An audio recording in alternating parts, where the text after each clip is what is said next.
안녕하세요. 크리스찬 독서실입니다. 오늘은 김영애님의 갈대 상자 세 번째 시간입니다.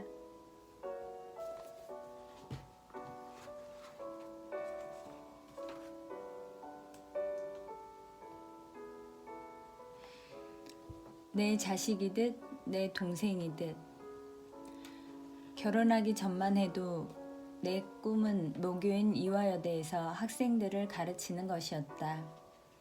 하지만 예수님을 알고 난 뒤 나는 공부에 대한 우선순위를 내려놓았다. 그런 내게 하나님께서는 공부할 수 있는 기회를 다시 주셨다. 아이들이 초등학교와 유치원에 다니던 어느 날 남편은 집에서 1시간 거리에 있는 뉴욕 주립대학으로 내 손을 끌고 갔다. 남편의 손에 이끌려 입학하게 된 특수교육학과 대학원에서 학문을 다시 접할 수 있었지만 나는 박사학위를 끝내지 못하고 귀국했다. 귀국한 지 1년이 지났을 때 스승인 추구키 교수님이 봄 학기부터 이화여대에서 강의를 맡으라고 하셨다. 무척 기쁘기도 했지만 한편 내가 맡은 첫 번째 과목인 특수교육 교재 개발을 잘 가르칠 수 있을지 걱정이 앞섰다. 장애아동 개인의 특성에 맞는 교사가 만들어야 할 교재의 이론과 실제를 가르치는 과목이었는데 미국은 상업용 교재가 풍부하지만 우리의 특수교육 현장은 교재가 형편없이 부족했기 때문이었다. 추 교수님은 망설이는 나를 나무라셨다. 시간이 충분히 있으니 지금부터 준비하면 되지.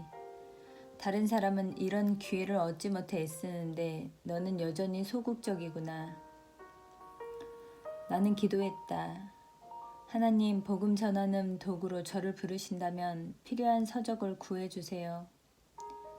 한 달이 거의 다 지나갔지만 여전히 나는 자신이 없었다. 하루는 문서 선교에 열심인 미국인 친구 웨슬리 웬트워스 씨가 우리 집에 다니러 왔다. 나는 혹시나 하는 마음으로 그에게 부탁했다.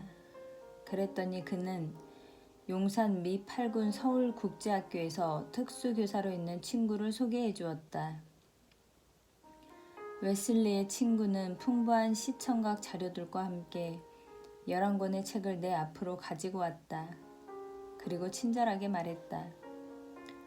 책은 필요한 사람의 것이니 필요하면 모두 가져다 보세요.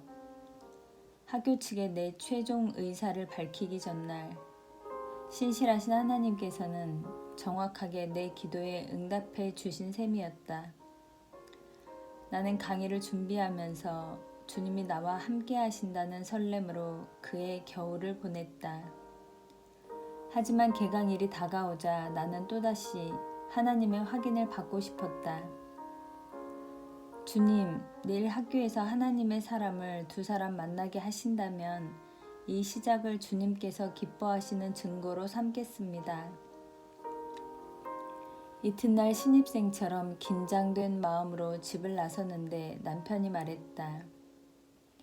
마침 잘 됐소. 당신 학교 가는 길에 이대 학보사에서 부탁한 내 원고를 직접 전해줘요. 학교에 도착한 나는 학과 사무실에서 학보사로 전화를 했다. 내 통화 내용을 듣고 있던 대학원생 조교 강순구 양이 말했다. 선생님의 사부님이 과학원의 김영길 박사님이신가요? 그래요. 할렐루야 선생님, 장혜성 언니와 저는 예수님을 믿는 교수님을 우리 학과에 보내달라고 오랫동안 기도해 왔어요. 하나님께서 저희 기도를 들어주셨어요. 이보다 더 확실한 하나님의 응답이 있으랴. 주님, 학생들을 열심히 가르치며 종강 시간에는 꼭 복음을 전하겠습니다. 그 해부터 14년 동안 한 번도 결강이나 지각하지 않도록 하나님께서는 내 건강과 환경을 지켜주셨다. 여러모로 부족한 내가 학생들에게 한 가지 확실한 가르칠 수 있는 것은 책임감과 성실함이었다. 자기 일에 책임지는 사람, 성실과 열심으로 사는 삶은 어떤 실력보다 중요하다고 나는 생각했다. 때로 수업 시간이 채 되지 않아 강의실로 들어가면 학생들이 불평하기도 했다. 선생님, 시간이 안 됐는데요. 미안해요. 아직 1분 남았군요. 하지만 나 한 사람이 1분 늦게 들어오면 여러분 70명의 시간을 70분 낭비하게 됩니다. 드디어 종강 시간. 나는 마치 마지막 이 한 시간을 위해 한 학기가 존재하는 것처럼 학생들을 향해 말문을 열었다. 시험 준비로 여념이 없던 학생들도 내 진지한 이야기에 고개를 들고 차츰 귀를 기울이기 시작했다. 여러분, 한 학기 동안 배운 학문과 지식으로는 사람이 변화되지 않습니다.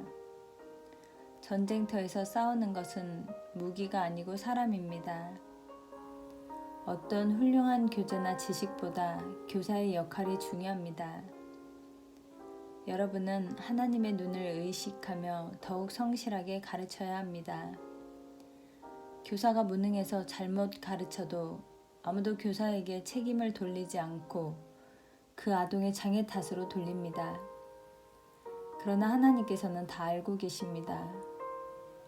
특수교육은 하나님의 축복이 약속된 학문입니다. 장애 아동을 가르치다 보면 좌절할 때가 많을지라도 여러분은 이 생과 내세의 약속이 있는 학문을 전공하고 있는 것입니다. 성경에 잔치를 배설하거든 차라리 가난한 자들과 병신들과 저는 자들과 소경들을 청하라. 그리하면 저희가 갚을 것이 없는 고로 네게 복이 되리니 이는 의인들의 부활 시에 네가 갚음을 받겠음이니라 하고 예수님께서 말씀하셨습니다. 인간의 사랑에는 한계가 있습니다.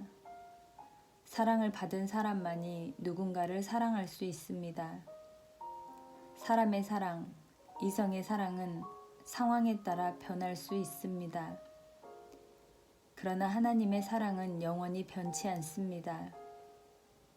하나님께서 우리를 사랑하셔서 독생자를 보내셨고 우리를 위해 십자가에서 죽으셨습니다. 이 사실을 믿기만 하면 누구나 영생을 얻는다고 성경은 말합니다. 나를 향한 하나님의 사랑이 어떠한지 알게 되면 우리의 생은 놀랍게 변합니다. 그 하나님의 사랑을 쑥스러워하지 말고 어린아이처럼 받아들이십시오. 그리고 나서 내가 애송하는 시를 학생들에게 읽어주었다. 사랑하는 친구야, 잘 있었니? 내가 널 얼마나 사랑하는지, 내가 널 얼마나 아끼는지 말하고 싶어 이 글을 쓴단다. 어제 나는 네가 친구들과 함께 이야기하고 있는 것을 보았어. 나도 너와 이야기하고 싶어서 하루 종일 널 기다렸단다. 저녁 때 나는 네가 하루를 잘 마무리할 수 있도록 아름다운 황혼을 너에게 선물했지. 네가 좀 쉴 수 있도록 시원한 산들바람과 함께. 그런데 넌 내게 오지 않더구나. 정말이지 그 사실이 내 마음을 아프게 했어. 난 네가 잠드는 것을 바라보며 네 이마를 가만히 만지고 싶어서 네 얼굴과 베개 위로 달빛을 쏟아부었지. 그리고 다시 너를 기다렸어. 네가 깨면 서로 이야기할 수 있기를 바라면서. 난 너를 위해 선물도 많이 준비했단다. 하지만 넌 오늘 또 늦게 일어나 바삐 나가더구나. 내 생각은 조금도 하지 않고. 그래도 난 널 사랑해. 내 눈물이 빗물에 섞여 내리고 있단다. 그런데 너는 오늘 무척 슬퍼 보이는구나. 그것이 또 날 아프게 하는구나. 나도 그런 네 마음을 알거든. 내 친구들도 여러 번 날 실망시키고 아프게 했기에. 하지만 난 널 변함없이 사랑해. 만약 네가 내가 널 사랑해 라는 말에 조금이라도 귀 기울인다면 파란 하늘에서도 잔잔한 푸른 초장에서도 네게 말했어. 나뭇잎들과 아름다운 꽃들을 통해서도 난 너에게 속삭였어. 산속에 흐르는 시냇물을 통해서도 내 사랑을 너에게 전했었지. 새들에게도 너에 대한 내 사랑을 노래하게 했어. 난 너를 따뜻한 햇살로 옷 입히고 자연 속의 꽃내음으로 네 주위를 향기롭게 했단다.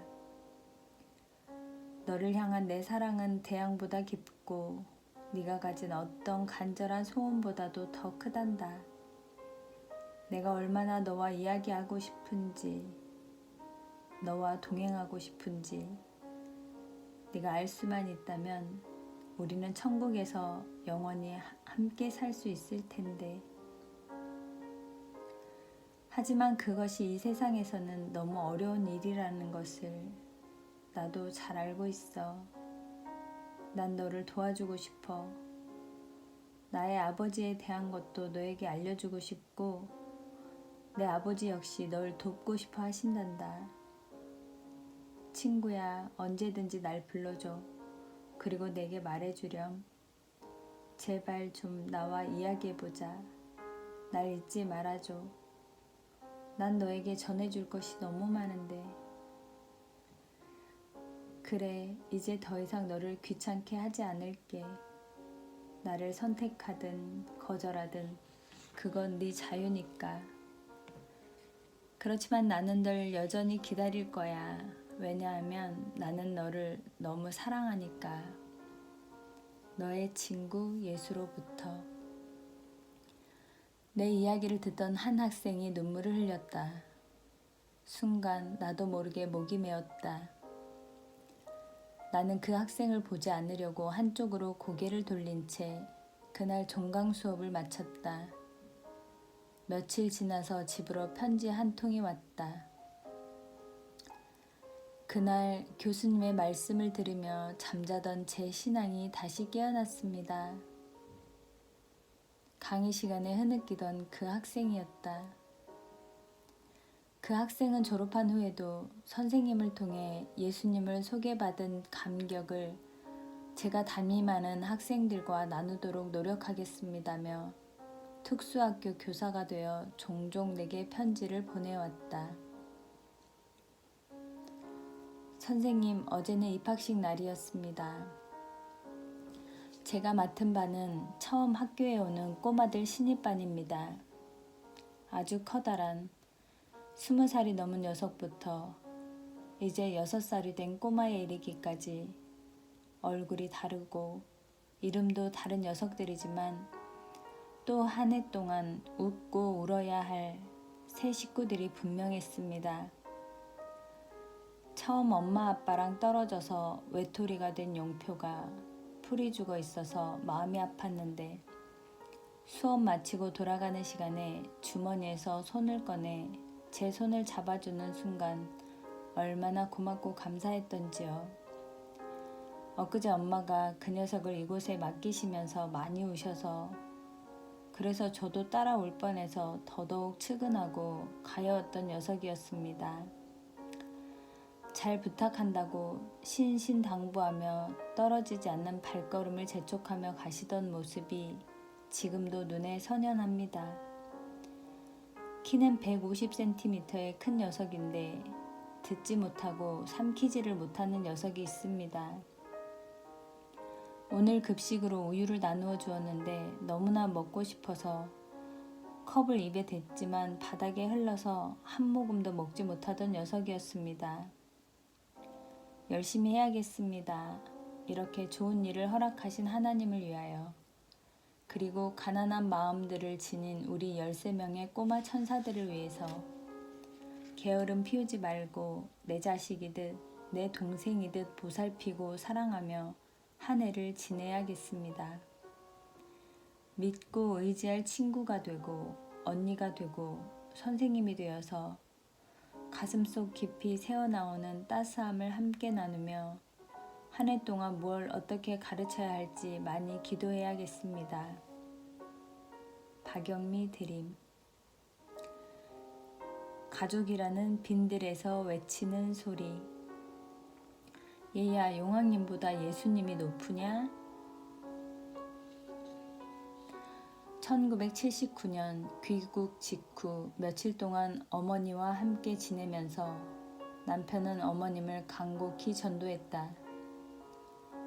어머니, 성경에서 인간은 모두 죄인이라고 해요. 어머니도 자신을 죄인이라고 생각해 보신 적이 있으세요? 죄인이고 말고 사람처럼 악한 것 없지. 밖에 나는 거 다 뽑아 먹고 바다에 나는 거 다 건져 먹고 날아다니는 거 잡아먹고 그래도 사람 입에서 나오는 말은 악한 말이 나오니 죄인이고 말고 밤중에 길 가다가 짐승보다 사람 만나는 게 더 무섭거든. 그것만 봐도 사람이 죄인이지. 나도 물론 죄가 많지. 죄가 많고 말고. 어머님은 순순히 자신도 죄인임을 시인하며 그날 밤 예수님을 영접하셨다. 사람이 마음으로 믿어 의에 이르고 입으로 시인하여 구원에 이르느니라. 하지만 그냥 믿어버리기에 아무래도 미심쩍으셨는지 어머님은 잠시 귀국한 셋째 아들에게 은밀히 물으셨다. 예혹이라, 네 생각에 용왕님이 높으냐 예수님이 높으냐? 나는 거실에서 모자 간의 대화에 귀를 기울였다. 시숙이 어떤 대답을 하실지 궁금했다. 어머님은 셋째 아들의 대답을 진지하게 기다리시는 듯 했다. 어머니의 어린아이 같은 질문에 시숙은 한참 껄껄 웃으시더니 어머니, 예수님은 큰 집이고 용왕님은 작은 집이라고 생각하시면 돼요. 이왕 믿으려면 큰 집을 믿는 게 낫지요 하고 말했다. 농담 섞인 아들의 대답에 어머님은 그제 안심이 되시는지 얘야 너도 그렇게 생각하냐? 고맙다 하고 말씀하셨다. 얼마 후 서울에 오신 어머님은 세례를 받는 자리에서 두 손 모으고 합장하듯 목사님께 정중하게 인사했다. 목사 양반 참 공합십니다. 연로하신 어머님은 교회에 나가지는 못하셔도 틈틈이 성경을 읽으시며 매일 기도하셨다. 그의 겨울방학에 고향에 다녀온 대학생 조카딸이 말했다. 작은 어머니, 이번 정월 대보름에도 할머니께서 용왕 먹인다고 음식을 차려 강가에 다녀오시던데요. 얼마 후 서울에 오신 어머님께 나는 여쭤보았다. 어머님, 예수님 믿으신다고 세례도 받으셨는데 아직도 용왕님을 섬기시면 어떻게 해요?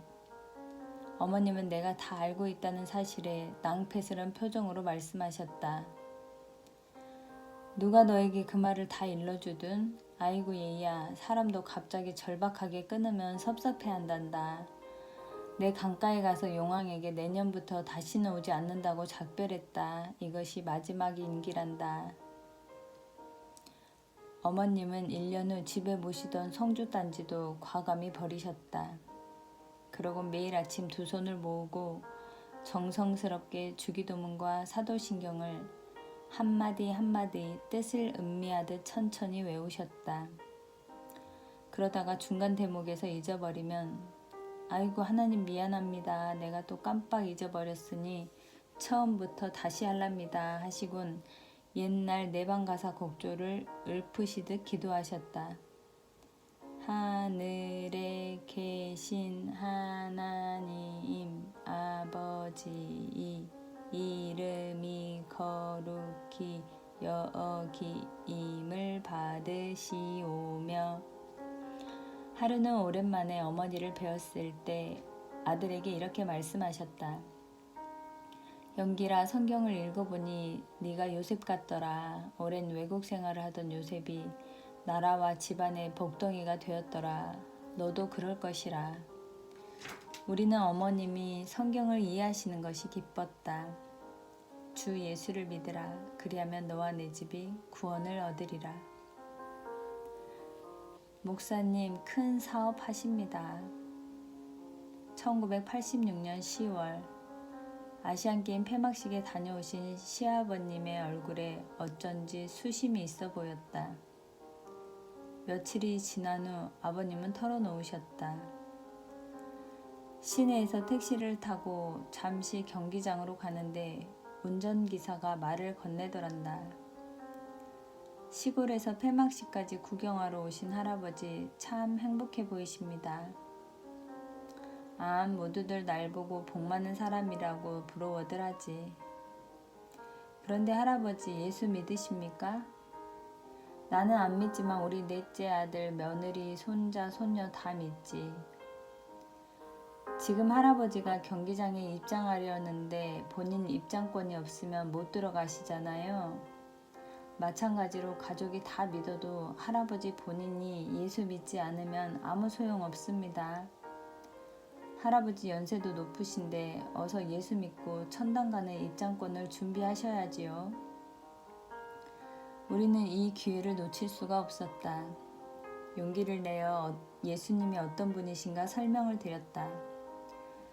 덕망 있는 어른께 당신도 죄인이라는 사실을 설명하는 것이 쉽지 않았다. 한참을 들으시던 아버님이 말씀하셨다. 너희 집에 오면 호민이가 이야기를 술술 잘해서 무슨 말을 하나 자세히 들어보니 또 예수 이야기를 들이미는기라. 너희 집은 아이들까지 모두 예수 무리 다 들었더라. 허참. 그렇지만 결국 그날 아버님은 예수님을 영접하는 기도를 드렸다.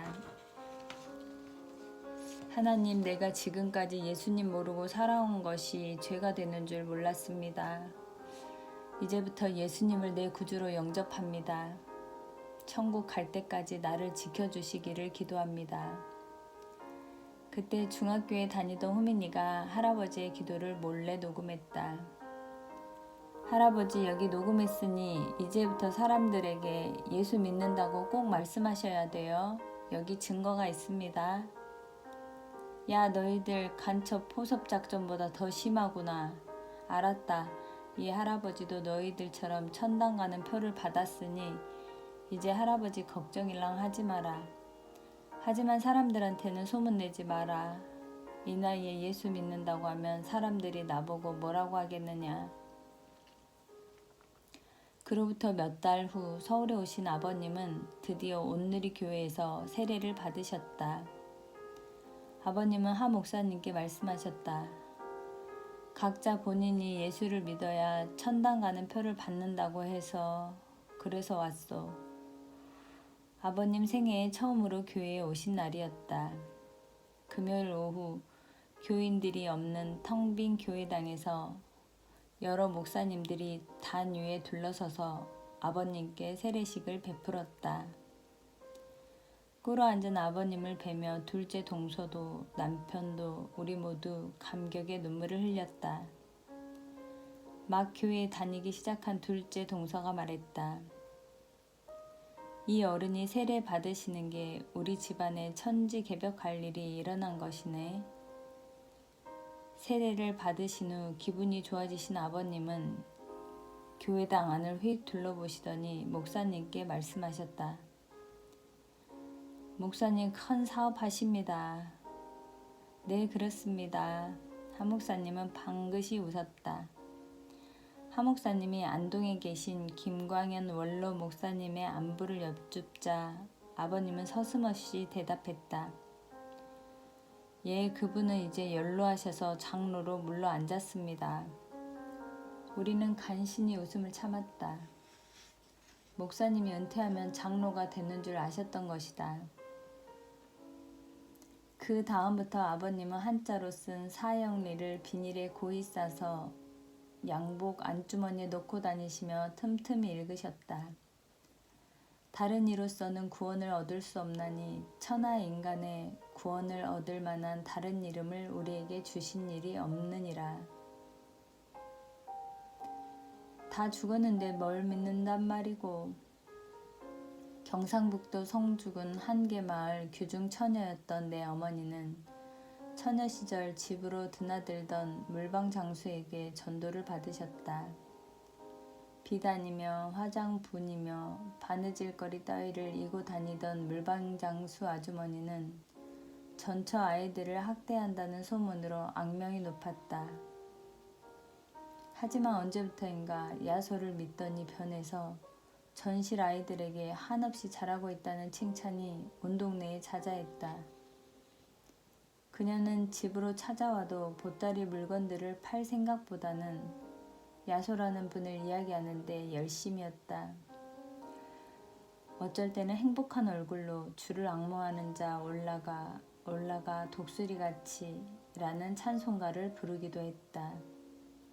어머니는 그 야소님이 누구이신지 궁금하여 박물장수의 이야기를 즐겨 들었다고 했다. 그렇게 일찍이 복음의 씨앗을 받아들이신 어머님은 시집 온 후 친척 아주머님의 전도를 받고 신앙생활을 시작하셨다. 어머님은 내주의 부덕으로 섬겨 높이며 아버지를 한없이 행복한 가장으로 일으켜 세우셨어도 전도는 못하셨다. 우리 부부는 친정 아버지께 전도를 하기까지 애타는 세월을 보내야 했다. 1977년 출장길에 친정 아버지가 미국에 우리 집에 처음으로 오셨을 때 우리 부부는 간곡하게 복음을 전했다. 10여 년 만에 만났는데 고작 예수 이야기만 하는 딸에게 아버지는 약간 실망하신 듯 했지만 쾌히 대답하셨다. 젊고 똑똑한 너희가 이리도 예수를 독실하게 믿는데 까짓거 내 무조건 믿어버리지 뭐. 귀국한 다음에도 나는 틈만 나면 아버님께 복음을 전했다. 그때마다 아버지는 마지못해 내 이야기를 듣고 계셨다. 그러던 어느 날 아버지는 예수님이 십자가에 못 박혀 죽으셨다는 대목에서 그만 방바닥에 벌렁 누우셨다. 아이고 아야, 그러니까 내가 못 믿는다고 했지. 다 죽어버렸는데 뭘 믿는단 말이고. 한 고개를 넘으면 또 한 고개가 있었다. 그래도 나는 지치지 않고 아버지를 일깨워 고개를 넘어갔다. 아버지 기분을 맞춰드리려고 사위는 장인이 좋아하시는 바둑을 몇 판이고 계속 두어야 했다. 옆에서 나는 또다시 아버지께 조르며 다짐을 받았다. 아버지, 한 판만 더 두시고 오늘 저녁 교회에 가시는 거예요? 그렇게 두기 시작한 바둑이 어느 때는 서너 판 이어졌다. 그렇지만 우리는 바로 이 일을 위해 귀국하지 않았는가. 마침내 아버지는 교회에 이끌려 가셨다.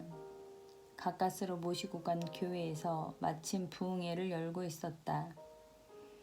아버지도 함께 동행했던 작은 아버지도 손들고 찬송을 부르는 분위기에 눈이 휘둥그레지셨다. 하지만 천부여 의지 없어서 손들고 옵니다 하는 찬송이 시작되자 아버지는 씩 웃으시면서 작은 목소리로 내게 말씀하셨다. 나도 이 곡조는 잘 안다. 그런데 네 엄마가 음치인 것 너 아냐? 그렇게 교회를 오래 다녔는데도 찬송가 첫 장부터 끝장까지 곡조가 다 똑같은 기라. 형님, 이 노래는 가사만 틀리지 우리가 아는 곡인데요. 회중과 함께 손을 들고 찬송을 따라 부르는 두 분의 모습은 마치 하나님 앞에 항복한 포로들 같았다. 나는 웃음 반 울음 반 흐르는 눈물을 감추지 못하고 행복해했다. 공직에서 은퇴하신 다음 아버지는 어머니와 함께 개척교회를 도우셨다. 밝고 바른 하나님의 말씀을 전파하는 교회가 되라는 뜻으로 아버지는 교회 이름을 명현으로 지으시고 적극적으로 교회의 일을 도우셨다. 얼마 후 아버님은 서울대병원에 갑자기 입원하시게 되었다. 놀랍게도 위암이었다. 나는 틈날 때마다 아버님께 예수님이 누구신지 다시 한번 간곡히 말씀해드렸다. 병상에서도 의문나는 것을 하나하나 짚어가며 묻곤 하시던 아버지는 드디어 자신이 하나님 앞에 죄인임을 시인하고 예수님이 자신의 모든 허물과 죄를 위해 돌아가셨다는 진심 어린 고백을 주님께 드리셨다. 우리가 귀국한 지 꼭 3년 만이었다. 아버지, 이제 세례를 받으셔야지요. 세례는 우리 교회에서 받아야지 하고 말씀하시던 아버지의 병환이 점점 깊어지자 나는 하루속히 세례를 받도록 해야겠다고 생각했다. 이튿날 대구 명현교회 목사님이 느닷없이 서울로 신방을 오셨다. 목사님은 아버님께 세례를 베풀 준비를 해가지고 오셨다. 목사님 어떻게 아시고 이렇게 준비를? 성령님께서 알려주셨지요. 세례를 받으신 사흘째 되던 날 아버지는 참으로 편안하게 하나님 품에 안기셨다. 아버지 연세 64세였다.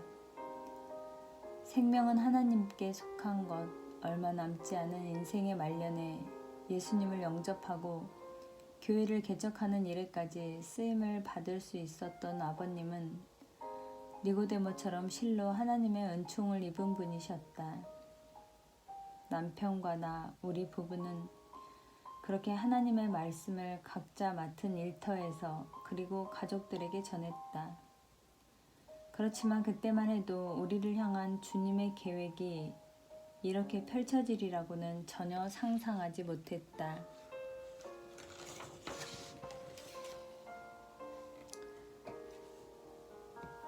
느헤미야의 기도. 한동호의 최초 승선자들. 대학을 시작하면서 가장 중요한 것은 학문적인 탁월성과 학생들을 섬길 사명감이 있는 교수들을 찾는 일이라오. 다행히 창조과학회에 신실한 분들이 많으니 그분들 중에 한동대에 같이 가실 분들이 나왔으면 좋겠소. 아마 하나님께서 한동대를 위해 예비하신 분들이 있을 거요. 남편의 말대로 창조과학회 동역자들이 속속 합류하기로 결정을 내렸다. 여호와여 내가 알거니와 인생의 길이 자기에게 있지 아니하니 걸음을 지도함이 걷는 자에게 있지 아니하니이다.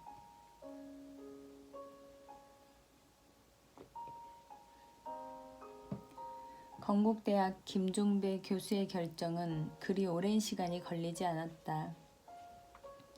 얼마 후 신현길 박사 또한 그의 결단을 알려왔고 귀요 일본 쯔쿠바 연구소에서 연구 연가를 보내고 있던 김영임 박사도 결단을 내렸다.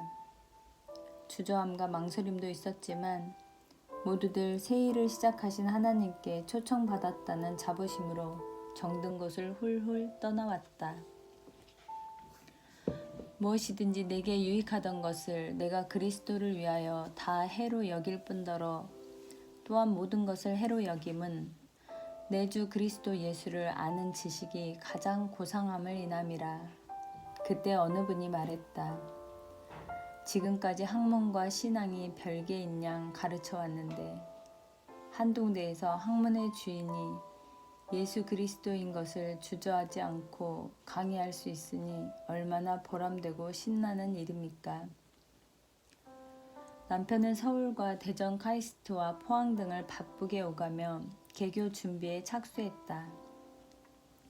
주말이면 포항에서 신임 교수 요원들과 대학의 청사진을 설계하느라 바쁜 나날들이었지만 그는 포항에서 형님을 자주 만날 수 있다며 좋아했다.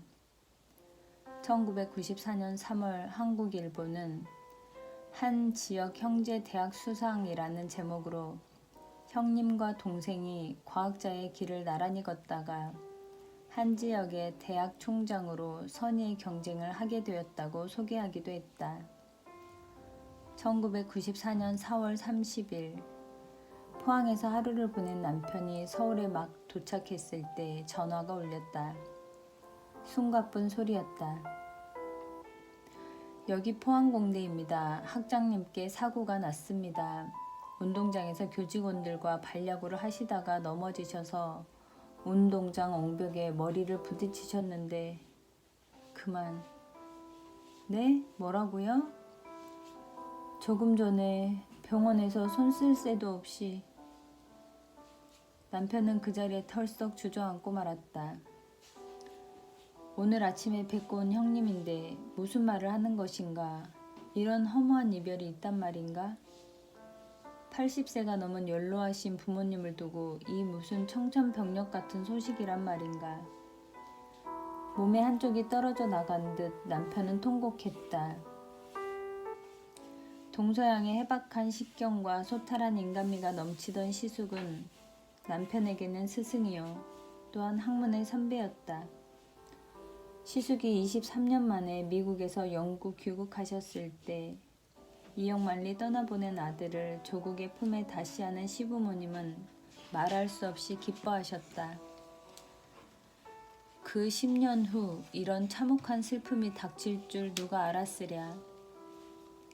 시숙을 그렇게 어이없이 잃어버린 후 포항으로 가는 것이 더욱 큰 두려움으로 다가왔다. 송 이사장은 남편을 위로했다. 김옥일 박사가 계셨으면 우리 학교에도 여러 가지로 큰 도움이 되었을 텐데 어떻게 이런 일이.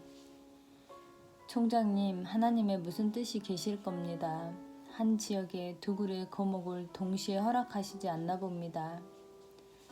한동대를 통해 김 박사님이 형님의 몫까지 하시기 바랍니다. 남편은 애통해했다. 형님의 빈자리를 누가 대신할 수 있겠습니까? 하나님, 당신 외에는 아무도 의지하지 말라는 뜻입니까? 이제 철저하게 당신만 의지하라는 뜻입니까? 실감할 수 없는 비극 가운데도 개교를 준비하는 일은 파도처럼 밀려들었다. 애통하거나 슬픔을 지니고 있을 겨를이 없었다. 시간은 냉정하게 흘러갔다. 그해 6월 교수 모집을 위해 미국으로 떠나기에 앞서 남편은 예수원의 토레이 신부님을 만났다. 그분은 순수한 기독교 정신의 대학이 한국에 세워지기를 오랫동안 기도해 오셨다며 한동대는 그의 기도 응답이라고 하셨다. 그러면서 아주 실제적이면서도 귀중한 조언을 해주셨다. 한동대가 순수한 기독교 정신의 대학이 되려면 교수의 자질이 제일 중요합니다. 인격, 실력, 신앙 이 세 가지를 고루 갖춘 교수를 모셔야 합니다. 그중 가장 중요한 것은 인격입니다. 실력만 중요시한다면 일반 대학과 다를 바 없을 것입니다. 또한 신앙 못지않게 중요한 것이 교수의 인격이지요.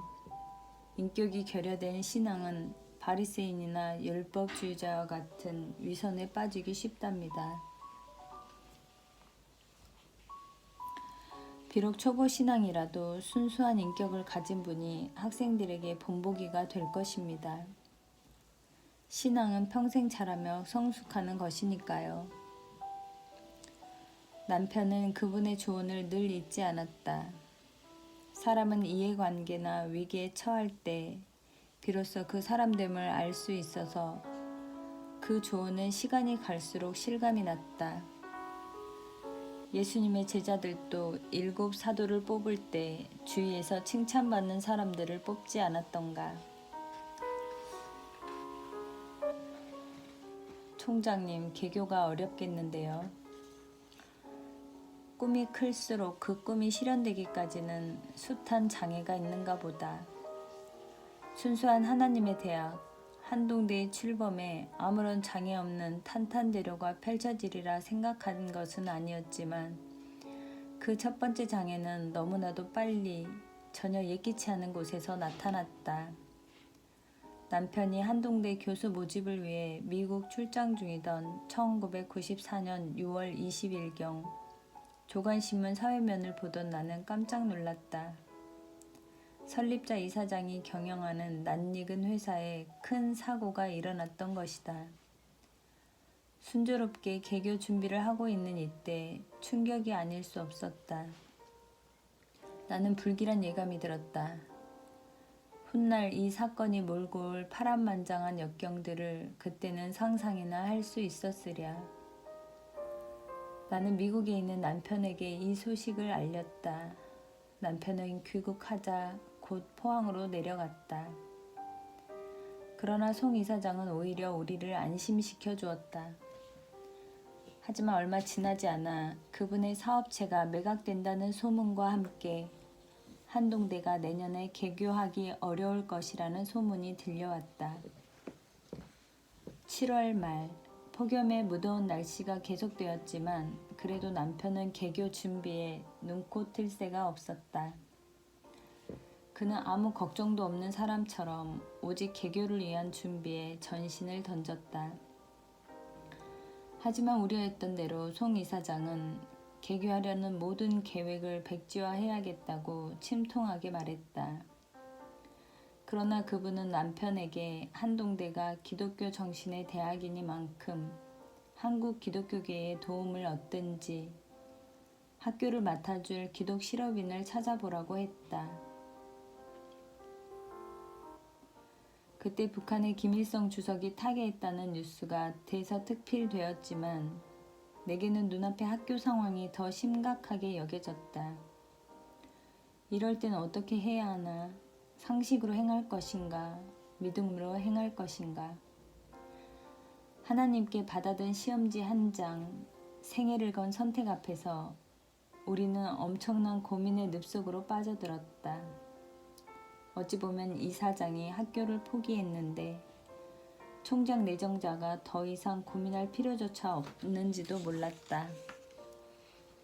기독교 정신의 대학이 살 뻔했는데 하나님 뜻이 아니었나 봐요. 그렇게 말한들 하나님 이름을 마음대로 도용하지 말라고 항의할 사람이 있겠는가? 이 땅에 이런 대학이 생길 뻔했다가 사라졌다는 사실로 통탄할 사람이 몇이나 되겠는가? 나는 내심으로 차라리 잘됐다 싶었다. 하지만 부인할 수 없는 음성이 내 마음 깊은 곳에서 들렸다. 네가 믿는 하나님은 이 땅에 사업이 흥하면 일할 수 있고 그것이 무너지면 속수무책인 무능한 하나님이더냐? 너는 관념 속에서만 하나님을 믿었느냐? 너희는 지금까지 무에서 유를 창조하신 전능하신 창조주 하나님을 선포하고 다녔는데 그것은 네 입술만의 고백이더냐? 삶으로는 고백할 수 없느냐? 우리의 믿음을 테스트하려는 하나님의 시험지, 정답은 너무나 분명했다. 정답을 알고서 틀리게 쓸 수는 없지 않은가? 하나님, 당신은 살아계시고 전능하신 하나님이십니다. 무릎 꿇고 엎드려 기도할 때면 하나님께서 기뻐하시는 믿음의 고백을 드렸지만 눈을 뜨면 두려움에서 달아날 구실부터 찾았다. 믿음이란 무서운 위기를 동반하는 것인가? 지금의 결단은 총장진 수락을 놓고 고민할 때와는 비교도 되지 않았다. 우리는 하나님의 시선을 피하고 싶었다. 하지만 그런 마음이 들수록 또다시 주님의 음성이 들리는 듯 했다. 지금부터 너희의 믿음의 고백을 삶으로 보여다오. 네 두려움과 염려를 알기에 너에게 여러 차례 내 뜻을 전달하지 않았느냐? 선견자를 통해서도 알려주지 않았느냐? 너희는 아무 염려 말고 이 일을 진행해라. 그리고 나를 신뢰해라. 네가 만일 돌아오면. 큰 고민에 빠진 우리는 무더위조차 느끼지 못했다. 다시 한번 하나님의 뜻을 확인해야 했다. 우리는 새벽마다 교회로 달려가 기도했다. 어느 날 새벽, 잠을 깨니 몸이 천근같이 무거웠다. 그날 하루는 쉬고 싶었다. 매일 새벽마다 시계처럼 나를 데리러 오는 이종실 집사에게 전화를 걸려다가 수화기를 다시 내려놓았다. 주님, 저 오늘 너무 힘들어요. 하루 쉬면 안 될까요? 나는 속으로 주님께 투정을 부렸다. 주님은 내게 이렇게 말씀하시는 듯 했다. 내가 잠을 깨워주었는데 왜 기도하지 않으려 하느냐. 집을 나선 나는 차에 앉자마자 의자를 뒤로 젖히고 눈을 감은 채 말했다. 집사님, 나 오늘 하루 쉬려 했었어요. 어머, 권사님, 저도 몸이 좋지 않아 하루 쉬고 싶었는데 권사님이 기다리실까봐 왔어요. 우리 두 사람에게 오늘 분명 큰 은혜가 있겠네. 우리 둘 다 가기 싫은 유혹을 받은 것을 보면. 예배당에 들어서자 나는 늘 앉던 앞자리에 앉아 성경도 펴지 않은 채 잠을 청하듯 눈을 감았다. 목사님께서 성경을 읽기 시작했다. 여호와께서 이같이 말씀하시되 네가 만일 돌아오면 내가 너를 다시 이끌어서 내 앞에 세울 것이며 네가 만일 천하 것에서 귀한 것을 취할 것 같으면 너는 내 입같이 될 것이라. 내가 너로 이 백성 앞에 견고한 놋 성벽이 되게 하리니 그들이 너를 칠지라도 이기지 못할 것은 내가 너와 함께하여 너를 구하여 건짐이니라. 여호와의 말이니라. 성경 말씀이 내 귀를 때렸다. 순간 나는 벌떡 몸을 일으켜 급히 성경을 폈다. 네가 만일 돌아오면 네가 만일 천한 것에서 귀한 것을 취할 것 같으면 너는 내 입같이 될 것이라. 나는 강대상 앞에 엎드려 두려움 없이 순종할 수 있도록 간절히 기도했다. 남편은 늘 말했다. 실험실에서는 법칙을 그대로 따라야만 시험 결과가 잘 나오듯이 내일 일을 위하여 염려하지 말라. 내일 일은 내일 염려할 것이요 한낱 괴로움은 그날의 족하니라고 하신 하나님의 법칙을 따릅시다. 우리가 하나님의 말씀에 순종할 때 그분이 살아계신 증거들을 분명히 경험하게 될 거요. 하지만 나는 그 법칙을 실천하는 게 매우 힘들었다. 하나님에 대한 철저한 신뢰는 쉽지 않기 때문이었다. 하지만 하나님의 말씀을 믿지 않는 것은 곧 하나님을 믿지 않는 것이 아닌가. 나는 두려움을 몰아내기 위해 하나님을 기쁘시게 하는 비결이 담긴 성경 구절을 꼭 붙들었다. 믿음이 없이는 기쁘시게 못하나니 하나님께 나아가는 자는 반드시 그가 계신 것과 또한 그가 자기를 찾는 자들에게 상 주시는 이심을 믿어야 할지니라. 그날 새벽에 나는 주님께 부르짖었다. 주님께서는 너희가 아무 일도 일어나지 않는 듯 학교를 세워간다면 나는 너희를 나의 입으로 사용할 것이다 라고 말씀하시는 것 같았다. 남편은 자신의 사명을 늘 외치는 소리라고 하지 않았던가. 아나돗의 밭을 사라. 조난당에 침몰하고 있는 파선호에서 우리가 들고 있는 가장 중요한 나침판은 오직 성경 말씀이었다. 우리는 회항하려는 하나님의 명령을 혹시 들을 수 있나 하는 간절한 심령으로 예레미야 32장을 읽고 있었다.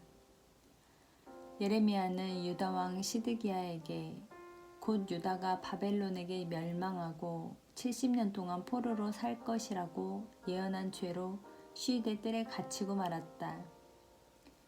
그런 처지의 예레미야에게 하나님의 음성이 또다시 들렸다. 너는 고향 아나돗에 있는 숙부의 아들 하나멜의 밭을 사라. 이 기업을 물을 권리가 장차 내게 있느니라. 나라가 망하고 백성이 포로로 끌려가는 마당에 하나님께서는 감옥에 있는 예레미야에게 땅을 사라고 명령하셨다. 예레미야 자신이 70년 후 이스라엘을 다시 회복시키실 하나님의 약속을 믿고 있는지를 백성들에게 보여주시고자 함이었다. 그건 정말이지 순종하기 어려운 명령이었다. 우리의 처지가 꼭 예레미야와 같았다. 장차 이 대학이 감당할 시대적이며 역사적인 소명을 위해 우리가 학교를 세워간다면 하나님께서 친히 한동대를 이끌어 가질 것이라는 우리의 믿음을 그분이 보고 싶어 하신다는 생각에 더욱 두려워졌다.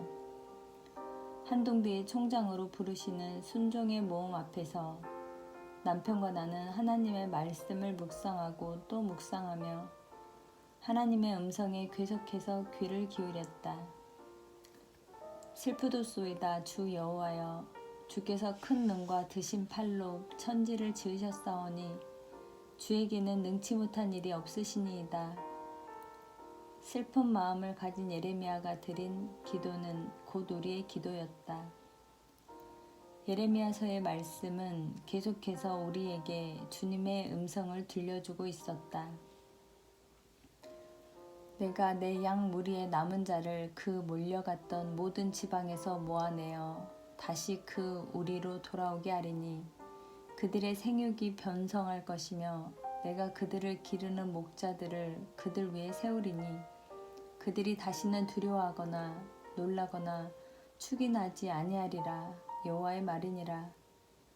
이 성읍이 세계 열방 앞에서 내게 기쁜 이름이 될 것이며 찬송과 영광이 될 것이요 그들은 나의 이 백성에게 베푼 모든 복을 들을 것이요 나의 이 성읍에 베푼 모든 복과 모든 평강을 인하여 두려워하며 떨리라. 아빠도 김 박사님도 모두 비정상이에요.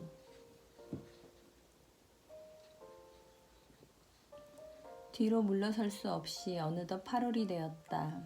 송 이사장님은 남편에게 학교를 맡아줄 새 이사장을 적극적으로 찾아보라고 했다.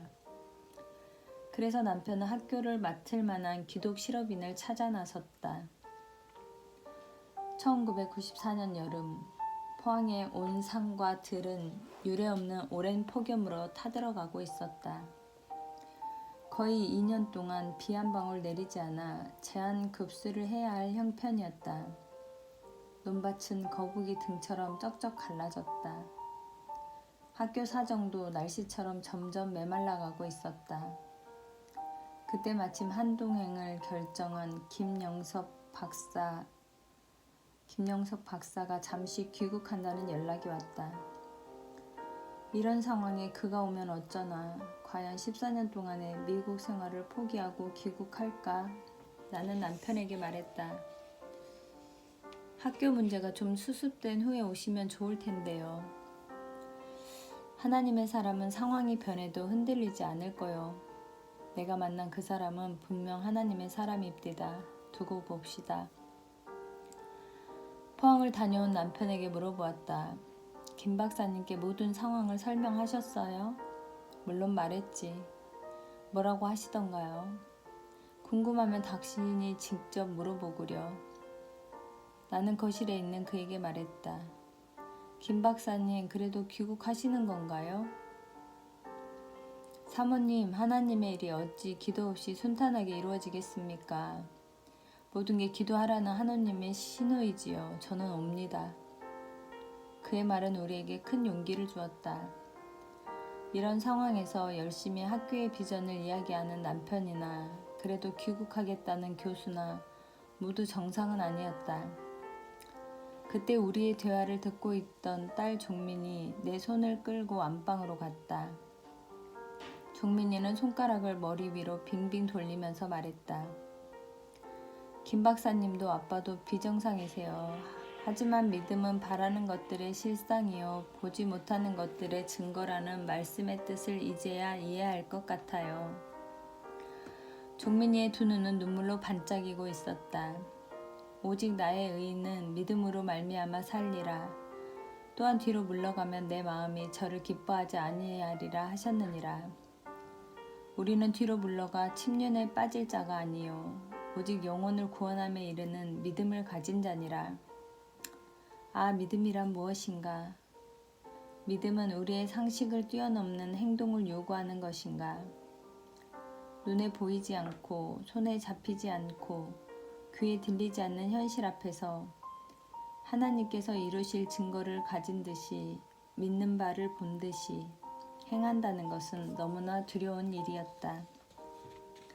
앞으로 일이 순조롭게 풀리지 못한다면 그 주일 하 목사님은 설교 중에 두려움은 미래를 닫는 셔터라고 했다.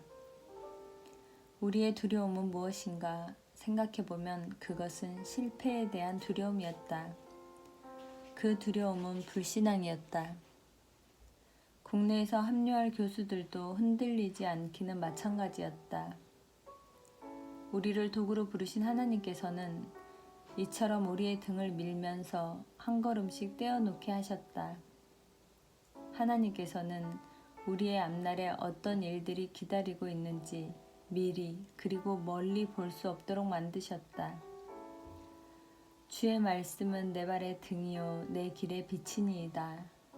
그래서 주의 말씀은 멀리 내다볼 수 있는 하이빔이 아니라 겨우 몇 발짝만 볼 수 있는 발의 등이라 했는가. 감사합니다.